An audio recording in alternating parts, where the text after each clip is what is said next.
Thank you. So I'm an investor, and my goals are financial independence. And I've been investing in real estate, and lately I've been investing in commodities and commodities futures. And commodities futures have a lot of charts and graphs and indicators that you use to try to tell whether the price is going to go up or the price is going to go down. And does everyone have access to these charts? Yes, everyone has access to these charts. People should be doing better then. Yeah, exactly. So, like this person here. So we all have access to these charts, and you can look at these charts and make a good case that it's going to go up or that it's going to go down.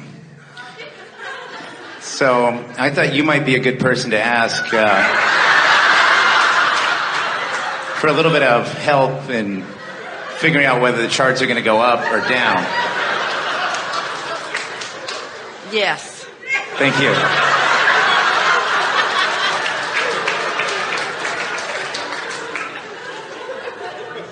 Well, the reason we're mocking your charts is because indicators that are outside of you can't possibly give you the data or feedback that the guidance that is coming forth from within you will give you. And so when you say, which would benefit you more? In other words, do you find that at some times you would be benefited more if they go up, and at other times you would be benefited if they go down? Yes, if I'm betting that they're going to go up, then I'm benefiting more if they go up. And what action would you offer if you were betting that they were going to go up? The action I would offer would be calling my broker and purchasing options or futures. And if you were to offer that action in an environment of ignorance where you're just guessing, then what happens? I probably have a 50-50 shot. And you think it's that good? I'm not sure. And if you were to look down the road a little ways at what you want for your financial future. Yes. And if you were to create a scenario in your mind and fill it in with enough detail that it is really getting your juices flowing. Right.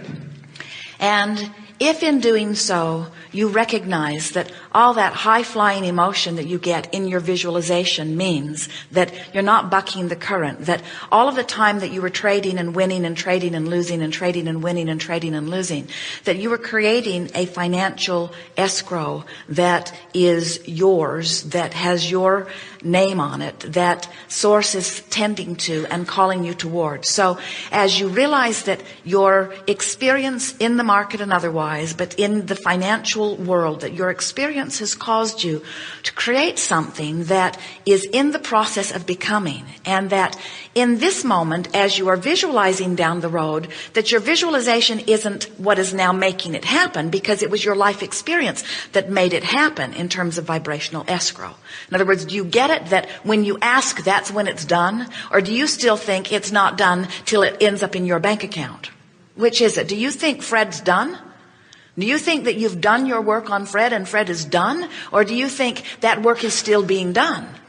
This is an important question, because if you get it that Fred's already in escrow, and that the financial independence that you're seeking, and more, just more than independence from not enoughness, financial independence means independence relative to money, relative to all things. I now make all of my decisions based upon other factors other than what it costs. In other words, I'm independent of that lackful vibration. I'm independent of any restriction relative to dollars.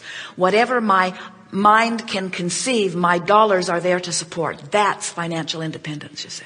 Right. And so as you realize that that financial independence is already there for you, it's done, and that your visualization isn't now what's making it done, your visualization is now what lines you up with it, then we say, stop reading those charts. Because those charts go contrary to your desire often, and when they do and you believe them, you turn and buck the current, and you disallow yourself from moving as swiftly as you could toward what you are wanting. Right. You see. This whole day today, we really like how it is sharpening and shaping and coming into focus for so many of you. Because what we're really talking about, and it is a question that was so articulately asked just a little bit ago, how do I know what to do from where I am? And we say, do what you need to do, but don't let your emphasis be upon anything that you're doing. Let your emphasis be upon the imagination that you're using as you look just slightly down the road in order to assist yourself in rendezvousing with what's already done in vibrational escrow. We get a little carried away in our intensity as we are trying to help you to know it's done and it's there and it's yours. You keep behaving as if it's not done and it's not there and it's not yours, when it is done and it is there and it is yours. And we understand when it isn't in your bank account that it feels like it's not yours, but it's yours. It's yours. No one else can take it away. It's yours. What you've dreamed is there for you, you see. Now you just have to find some way of letting yourself get there to where it is, which means whatever you have to do that makes you feel better. So if you read the chart and the chart gives an indication and it makes you feel uncomfortable with what you're doing, then do something different until you come into alignment. In other words, do whatever it takes to get into alignment, which means do whatever it takes to feel better. Do whatever it takes to feel better. But while you're doing, start thinking more long range. And what you will begin to discover is you'll get an idea for something that will be so compelling that you won't care what the chart says. Your impulse will be so strong. And haven't you noticed that when the odds are really not in your favor and you're right, you win bigger? Yes. And so what do we just say with that? Let's really let's get all of the juice out of that one. Yes. So if the odds are not in your favor, meaning nothing that you could do in terms of action is going to net you any real result, but you can feel there's a stronger call. There's a stronger call of source. And so you're listening to this call rather than reading that chart. You're listening to this call because this call is over there where what you want is, you see. And when you listen to that call, you make the right decision over and over and over and over and over again. So part of my source energy knows the answers to these questions. Knows what you want and knows where what you want is and when you are most likely to rendezvous with it, and will give you the impulse. And when you think about what we said as we first began here today about co-creating is always about rendezvousing, and then you say, but this is a market that is moving all around, and we say, and so your quest is to rendezvous with it at the right time. So how would anybody ever learn the market? You don't. That's why no one writes a book that everyone can read and then everybody can win. That's why. It's an intuitive thing, you see. And the way you intuitively understand what's best for you to do, you, in relationship to your vibrational escrow, you vibe it out. You go with the flow of it. You go where? You go with the flow of it. Right. So if you were to call us nearly every day, don't, but if you were, well, you can call us, just leave Esther out of it. Okay. If you were to call us every day relative to the same question, you'd get different answers depending upon what's happening, depending upon all of the things that are fluctuating. That's how good source energy is. That's what we meant earlier when we say some journeys are so easy to quantify. But other journeys are impossible to quantify when you're trying to use physical statistics. But when you are using the guidance system that makes every journey quantifiable, but before you can use your guidance system, you have to have a few things in place. First, you have to trust that your source energy knows not only what you want, but is where what you want is. You have to accept that. You have to accept that this is already done. Is that hard for you to accept? It is for most physical humans. When someone has cancer and we say, your wellness has already been achieved, that's hard for them to accept because they're not looking at the vibrational escrow. They're not looking at the vibrational essence which always precedes all manifestation. They're looking at the current manifestation and proclaiming statistics and truth and facts and x-rays and laws and doctors are telling me that what is different than what I want to be. And we say, you got to get loose of that. You've got to realize that everything that is now manifested was at one time only a thought form in vibrational escrow. And if you can get fixated on vibrational vibrational escrow, then everything that you want as far as you feel right now is, and when it feels right now like it is, then it has to be really fast. And what does that look like, that our source energy already is what we're desiring? What we mean by that is a person who is sick and source energy, the larger part of that person is well, and the source energy part of that person feels well and is well and embraces wellness and speaks only, vibrates only, thinks only, radiates only, oozes only wellness. Then when that person is reaching for the feeling of source, then they're reaching always toward wellness, reaching always toward wellness, reaching always toward wellness. And when you're reaching always toward wellness, then wellness in time, in a buffer of time, must be yours. Because wellness is source. So in reaching toward wellness, you're reaching toward source. Yes, reaching toward the expanded version of you. So you have to understand that through all that you've been living, we're speaking specifically of your financial enterprises, your stock market enterprises, your futures enterprises, as you have been contemplating it and thinking about it and playing within it and winning and losing and wanting to understand it. You have launched so many rockets of desire that your vibrational escrow relative to that is active and big and satisfying and possible and there for you.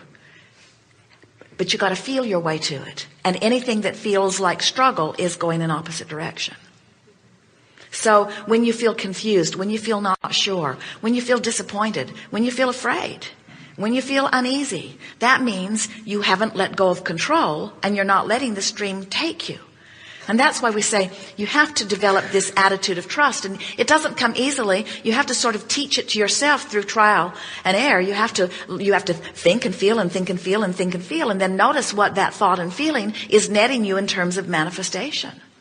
Right. Well, there's that beauty of feeling that inspiration and knowing that I'm inspired and I went there and it really worked well.